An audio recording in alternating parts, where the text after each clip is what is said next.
పరిశుద్ధ గ్రంథంలో ఒక 6 ఉన్నారు. లోకము కోసం దేవుని విడిచివారు 3 ఉన్నారు.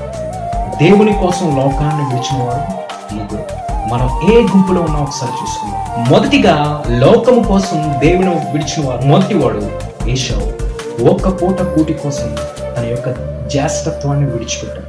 రెండవదిగా కయ్యను తన జీవితంలో నింపబడిన స్వార్థం కోసం తన రక్త సంబంధాన్ని వదులుకున్నాడు. దేమ పౌలు గారితో పరిచర్యలో ఉన్న దేమ లోక ప్రేమలో పడి దేవుని సహవాసాన్ని విడిచిపెట్టాడు. దేవుని కోసం లోకాన్ని విడిచిన వారు 3.